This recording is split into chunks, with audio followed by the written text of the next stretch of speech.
తిరిగి BCN news కి స్వాగతం. కార్మికులకు జగన్మోహన్ రెడ్డి ప్రభుత్వం అండగా నిలుస్తుందని ప్రభుత్వ విప్ భీమవరం నియోజకవర్గ వైసీపీ అభ్యర్థి గ్రంథి శ్రీనివాస్ అన్నారు. భీమవరం బైపాస్ రోడ్లోని తాలూకా తాపీ పనివాళ్ల సంఘం ఆధ్వర్యంలో ఏర్పాటు చేసిన మేడే వేడుకల్లో ఆయన ముఖ్య అతిథిగా పాల్గొని మాట్లాడారు. ఈ సందర్భంగా గ్రంథి శ్రీనివాస్ ను తాపీ పనివార్లు ఘనంగా సత్కరించారు. తాపీ పనివార్ల సంఘం జిల్లా అధ్యక్షులు అడబాల రామకృష్ణతో పాటు పెద్ద ఎత్తున కార్మికులు పాల్గొన్నారు.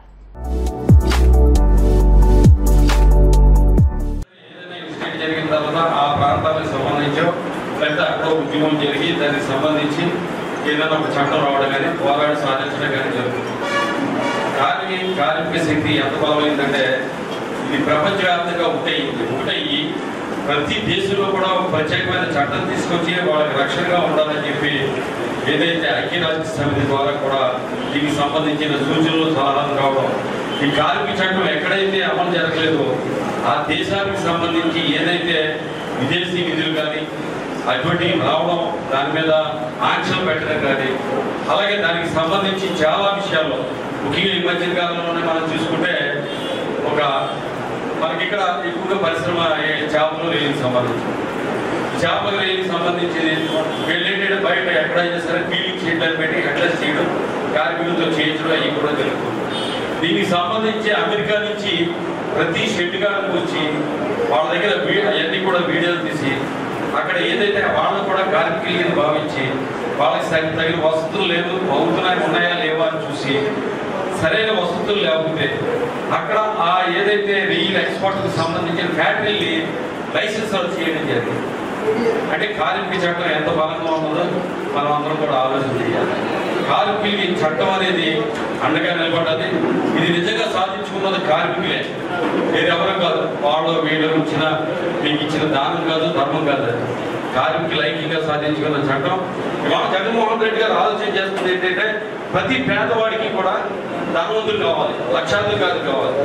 ముఖ్యంగా పేదవాడు ఇంకా పేదరికంలోకి ఎప్పుడు వెళ్ళిపోతాడంటే అనారోగ్య కారణంతో వెళ్ళిపోతాడు, అలాగే ఇంకో కారణంతో వెళ్ళిపోతాడు. నేను చూసే ఉదాహరణకి మీకు చెప్తాను.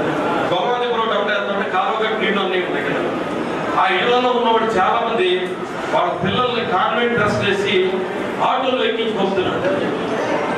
అంటే వాళ్ళు పొద్దుటి నుంచి సాయంత్రం దాకా ఏదైతే కష్టపడి చెమటోటి సంపాదించారో ఆ సంపాదించిందంతా అవసరమైతే ఒక పూట తిట్టం మానేసి ఆ పిల్లలు బాగా చదివించాలి. బాగా చదివించే మనకు మళ్ళీ వాళ్ళు కూడా ఇలా ఉంటారు, వాళ్ళు కూడా బాగా ఏదైనా ఉద్యోగం చేసుకుంటారు. మనకు మళ్ళీ పాచి పనులు అయితే ఆ పని ఈ పని చేసుకోకర్లేదు. వాళ్ళు గౌరవంగా బతకాలని చెప్పి వాళ్ళ కష్టపడి సంపాదించుకున్న దాంట్లో మొత్తం పెట్టి ఆ పిల్లల్ని కార్మికుడికి ఆటో ఫీజు ఆటోలు కట్టాలి, యూనిఫామ్ పెట్టాలి, మరి ప్రైవేట్ కాన్వెంట్లకి డబ్బులు కట్టాలి, పుస్తకాలకు డబ్బులు కట్టాలి, బ్యాగ్కి డబ్బులు కట్టాలి. ఇవన్నీ కూడా కడుతూ వాళ్ళు చదివిస్తున్నారు.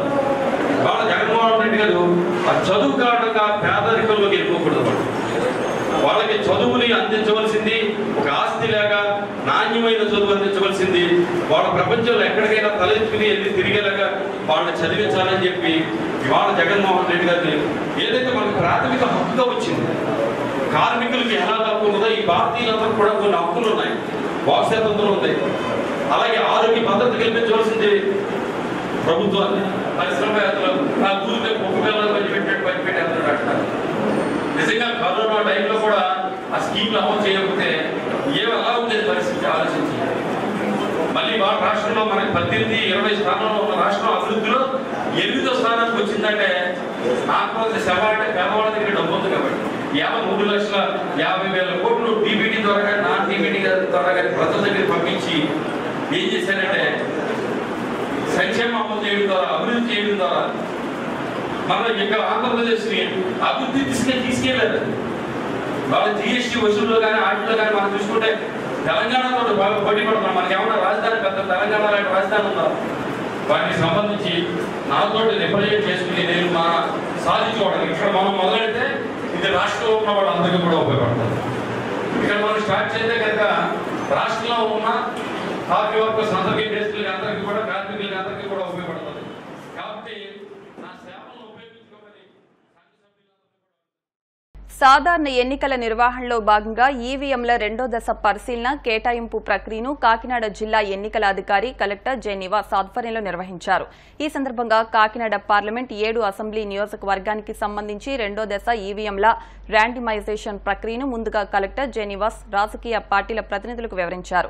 అనంతరం ర్యాండమైజేషన్లో ఆయా నియోజకవర్గాలకు సంబంధించి పోలింగ్ కేంద్రాలు కలెక్ట్ అయిన ఈవీఎంలు, వీవీప్యాట్ల వివరాలను కలెక్టర్ తెలియజేశారు. ఈ సందర్భంగా కలెక్టర్ జె నివాస్ మాట్లాడుతూ భారత ఎన్నికల సంఘం సూచనలకు అనుగుణంగా ఈవీఎంల కేటాయింపు ప్రక్రియ చేపట్టామని అన్నారు. కాకినాడ జిల్లాలో ఉన్న 1640 పోలింగ్ కేంద్రాలకు ఈవీఎం, వీవీప్యాట్స్ కేటాయించినట్టు తెలిపారు. కాకినాడ జిల్లాలో నిష్పక్షపాతంగా ఎన్నికలు నిర్వహించేందుకు అన్ని ఏర్పాట్లు చేస్తున్నామని, జిల్లాలో ప్రశాంత వాతావరణంలో ఎన్నికలు నిర్వహించేందుకు సహకరించాలని రాజకీయ పార్టీల ప్రతినిధులను కలెక్టర్ కోరారు. కాకినాడ నగర కాంగ్రెస్ పార్టీ సీనియర్ నాయకులు ఆకుల వెంకటరమణ బుధవారం కాంగ్రెస్ పార్టీ సభ్యత్వానికి పీసీసీ జనరల్ సెక్రటరీ పదవికి రాజీనామా చేశారు. కాకినాడలోని వెంకీ రెసిడెన్స్ లో ఏర్పాటు చేసిన మీడియా సమావేశంలో ఆయన తన నిర్ణయాన్ని వెల్లడించారు. ఈ సందర్భంగా ఆయన మాట్లాడుతూ జిల్లా కాంగ్రెస్ పార్టీని భ్రష్టు పట్టించి దానికి అనుగుణంగా అధికార వైసీపీకి పరోక్షంగానూ సహకారం అందించేలా కాంగ్రెస్ వర్కింగ్ కమిటీ సభ్యులు, మాజీ కేంద్ర మంత్రి పల్లంరాజు, సమీప బంధువు మళ్లిపూడి రాంబాబు వ్యవహరిస్తున్నారని అన్నారు.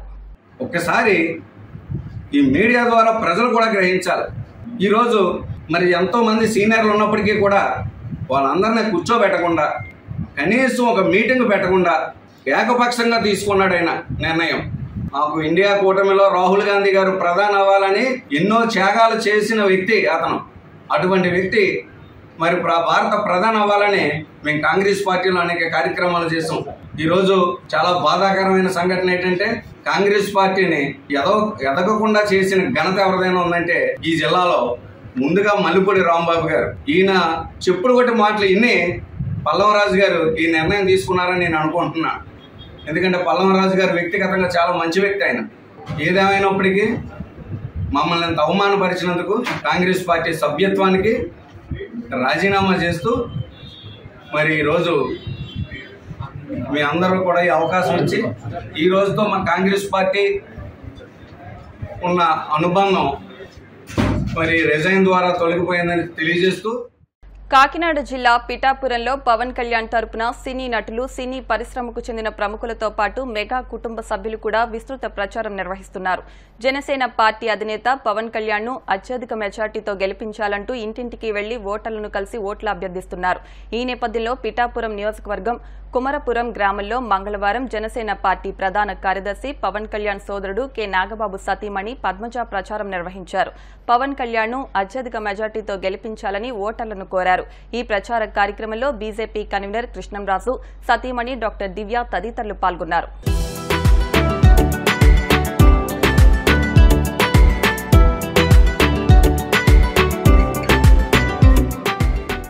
వార్తలు ముగించే ముందు ముఖ్యాంశాలు మరొకసారి. ఏపీ టైటిలింగ్ యాక్ట్ పై జనసేన పార్టీ అధినేత పవన్ కళ్యాణ్ కీలక వ్యాఖ్యలు. ప్రజల ఆస్తులపై జగన్ ఫోటో ఎందుకంటూ సూటి ప్రశ్న.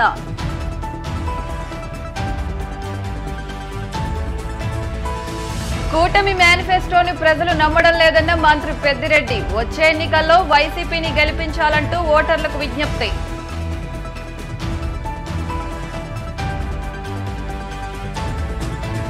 కార్మికులకు జగన్మోహన్ రెడ్డి ప్రభుత్వం అండగా ఉందన్న ఎమ్మెల్యే గ్రంథి శ్రీనివాస్. వచ్చే ఎన్నికల్లో మద్దతు తెలియజేయాలని ఓటర్లకు విజ్ఞప్తి.